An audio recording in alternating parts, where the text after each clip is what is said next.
আপোনালোক সকলোকে মই মোৰ ইউটিউব চেনেল পদুমিছ নিউ ভিডিঅ'লৈ স্বাগতম। আজি মই আপোনালোকৰ মাজলৈ লৈ আহিছো সৰু এটা ভিডিঅ' আৰু ভিডিঅ'টো মোৰ চেনেলৰ আগৰ ভিডিঅ'বিলাকতকৈ সম্পূৰ্ণ বিপৰীত। আজি মই আপোনালোকৰ মাজত এটা এডুকেশ্যন ৰিলেটেড ভিডিঅ' শ্বেয়াৰ কৰিবলৈ লৈছো। আহক আমি ভিডিঅ'টো আৰম্ভ কৰোঁ।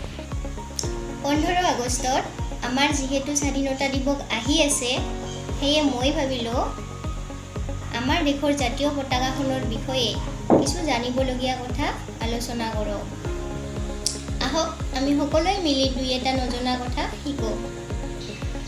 আমি সকলোৱে জানো যে আমাৰ দেশ ভাৰতবৰ্ষৰ জাতীয় পতাকাখনৰ ৰং তিনিটা, আৰু সেই ৰংকেইটা হ'ল ওপৰত গেৰুৱা, মাজত শুকলা বা বগা আৰু তলত সেউজীয়া বা চামল।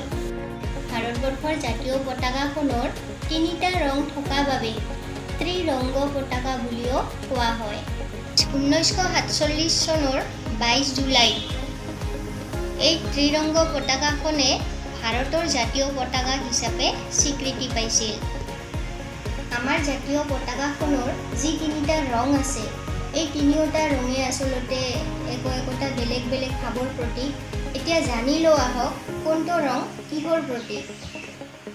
এতিয়া আমি এই ৰং তিনিটাৰ একেবাৰে ওপৰত গেৰুৱা ৰংটোৰ বিষয়ে কওঁ। গেৰুৱা ৰংটো ত্যাগ, দেশপ্ৰেম আৰু সাহসৰ প্ৰতীক। এতিয়া মাজৰ বগা ৰংটোৰ বিষয়ে, বগা ৰংটোনো কিহৰ প্ৰতীক?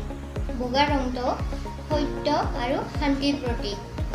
এতিয়া একেবাৰে তলৰ আমাৰ জাতীয় পতাকাখনৰ একেবাৰে তলৰ সেউজীয়া ৰংটো কিহৰ প্ৰতীক?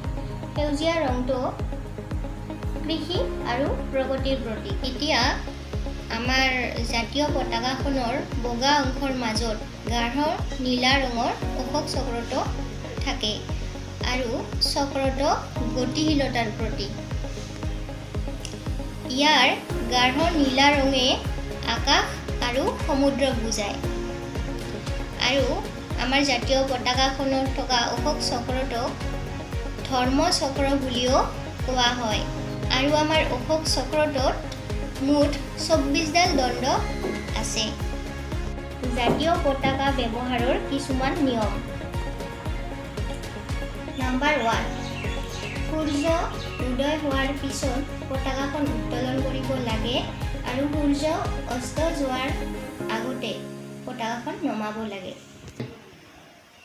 নাম্বাৰ 2, জাতীয় পতাকাখন উত্তোলন কৰোঁতে গেৰুৱা ৰংটো সদায় ওপৰত থাকিব লাগে। নাম্বাৰ 3, সভা কক্ষ বা সভাথলীত বক্তাৰ সোঁফালে জাতীয় পতাকাখন থাকিব লাগে।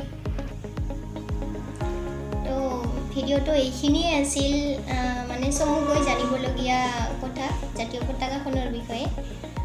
ভিডিঅ'টো চাই ভাল পালে লাইক কৰিব, কমেণ্ট কৰিব, ছাবস্ক্ৰাইব কৰিব, আৰু আগলৈ এনেকুৱা এডুকেশ্যন ৰিলেটেড ভিডিঅ' দিবলৈ মোক মৰম দি যাব। ধন্যবাদ। জয় আই অসম।